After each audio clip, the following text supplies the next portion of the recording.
यमलोक में जीवित मनुष्य। एक हाथी मरकर यमपुरी पहुंचा। यमराज ने हाथी से पूछा, इतना मोटा बढ़िया हाथी और मनुष्य लोक में पैदा होने के बाद भी ऐसे कंगले का कंगला आ गया, कुछ कमाई नहीं की तूने? हाथी बोला, मैं क्या कमाई करता, मनुष्य तो मुझसे भी बड़ा है, फिर भी वो कंगला का कंगला आ जाता है। यमराज, मनुष्य बड़ा कैसे है? वो तो तुम्हारे एक पैर के आगे भी छोटा सा दिखाई पड़ता है। तू अगर अपनी पूंछ का एक झटका मारे तो मनुष्य 4 गुलाट खा जाए। तेरी सूंड 10-10 मनुष्यों को घुमाकर गिरा सकती है। मनुष्य से बड़ा और मजबूत तो घोड़ा होता है, ऊंट होता है, और उन सबसे बड़ा तू है। हाथी, नहीं महाराज, फिर भी मनुष्य मुझसे बहुत बड़ा है। यमराज, क्या खाक है मनुष्य बड़ा? वो तो छोटा नाटा और दुबला पतला होता है। इधर तो कई मनुष्य आते हैं, मनुष्य बड़ा नहीं होता। हाथी, महाराज, आपके पास तो मुर्दे मनुष्य आते हैं। किसी जिंदा मनुष्य से पाला पड़े तो पता चले कि मनुष्य कैसा होता है। यमराज ने कहा, ठीक है, मैं अभी जिंदा मनुष्य बुलवाकर देखे लेते हैं। यमराज ने यमदूतों को आदेश दिया कि अवैधानिक तरीके से किसी मनुष्य को उठाकर लाओ। आज्ञा मिलते ही यमदूत मनुष्यलोक के लिए रवाना हो लिए। वहाँ उन्होंने देखा कि एक किसान युवक रात्रि के समय अपने खलिहान में खटिया बिछाकर सोया था। यमदूतों ने खटिया को अपने संकल्प से लिफ्ट की भांति ऊपर उठा लिया और बिना प्राण निकाले उस युवक को सशरीर ही यमपुरी की ओर ले चले। ऊपर की ठंडी हवाओं से उस किसान की नींद खुल गई। सन्नाटा था, चित्त एकाग्र था। उसे यमदूत दिखे। उसने कथा में सुना था कि यमदूत इस प्रकार के होते हैं। वह समझ गया कि यमदूत खटिया समेत मुझे ले जा रहे हैं। अगर इनके आगे कुछ भी कहा और तू मैं हो जाएगी, और कहीं थोड़ी सी खटिया टेढ़ी कर दी तो ऐसा गिरूंगा कि हड्डी पसली का पता भी नहीं चलेगा। उस युवक ने धीरे से अपनी जेब में हाथ डाला और कागज पर कुछ लिखकर वो चुपके से फिर लेट गया। खटिया यमपुरी में पहुंची। खटिया लेकर आए यमदूतों को तत्काल अन्यत्र कहीं दूसरे काम पर भेज दिया गया। उस युवक ने किसी दूसरे यमदूत को यमराज के नाम लिखी।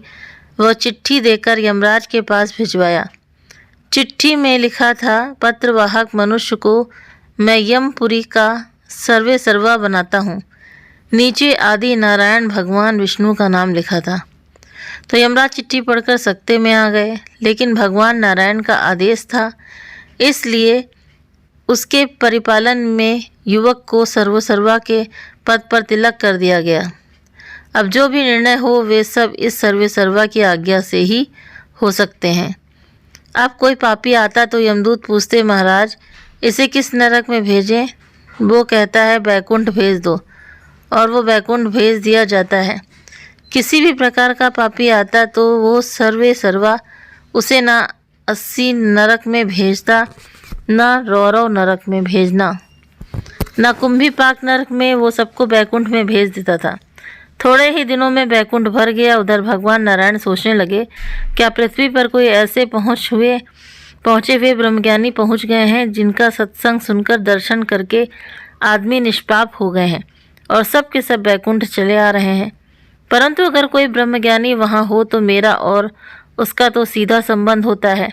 जैसे टेलीफोन आपके घर में है तो एक्सचेंज से उसका संबंध होगा ही।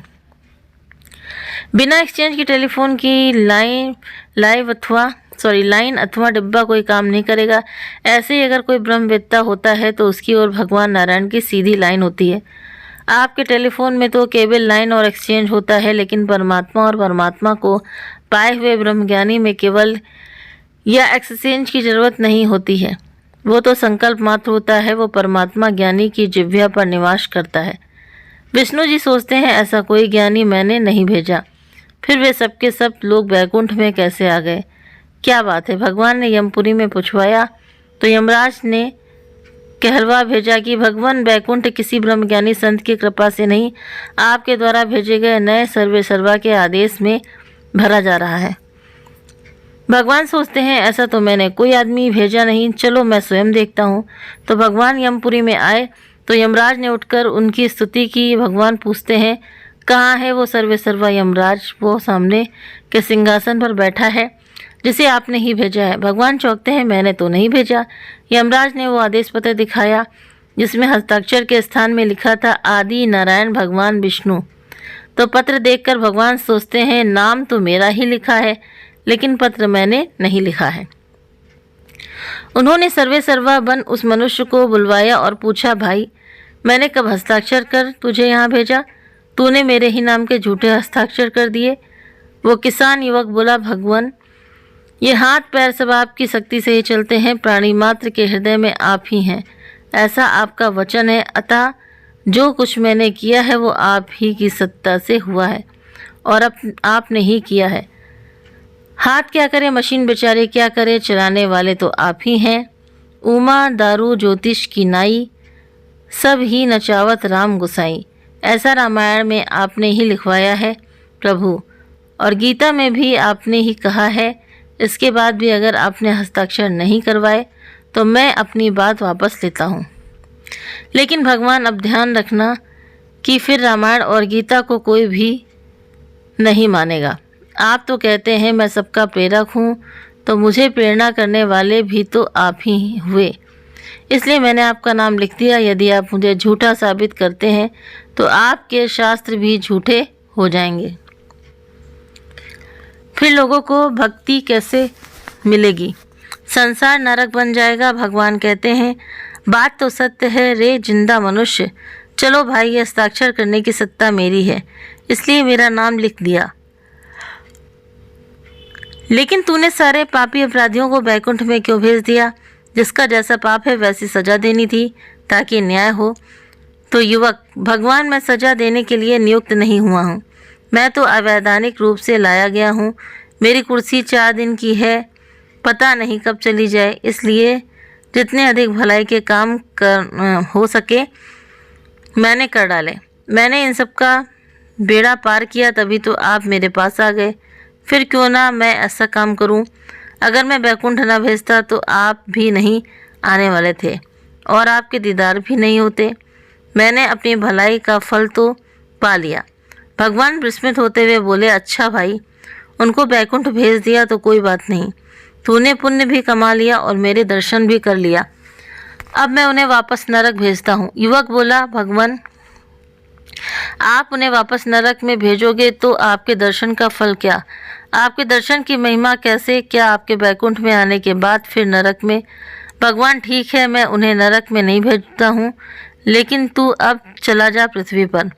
युवक बोला हे प्रभु मैंने इतने लोगों को तारा और आपके दर्शन करने के लिए भी मुझे संसार की मजदूरी करनी पड़े तो फिर आपके दर्शन एवं सत्कर्म की महिमा पर कलंक लग जाएगा। भगवान सोचते हैं ये तो तर्क वितर्क में नारद से भी ऊपर है।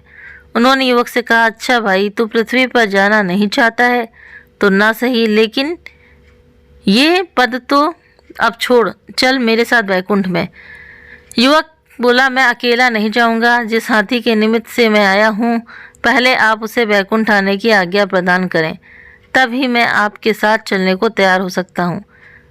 भगवान बोले चल भाई हाथी तू भी चल। हाथी सूंड ऊंची करके यमराज से कहता है जय राम जी की।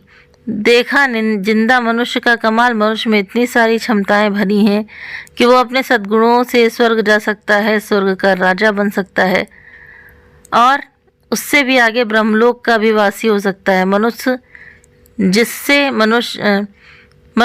मनुष्य है उस परमपिता परमात्मा का साक्षात्कार करके यही जीते जी मुक्त हो सकता है। इतनी सारी क्षमताएं मनुष्य में छिपी हुई हैं, अब आगे विषयों व्यसनों में अपने को गिरने मत दो।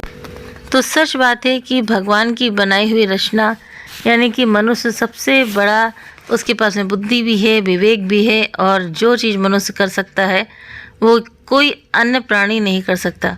तो इसीलिए भगवान की जो रचना मनुष्य यानी कि मनुष्य के अंदर भगवान विराजमान है, लेकिन वो भगवान को बाहर ढूंढता है।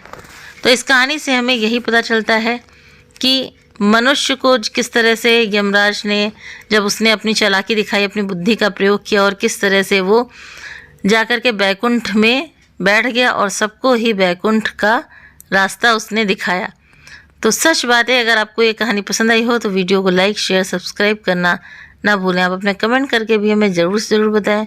आप सभी के सहयोग के लिए बहुत बहुत धन्यवाद।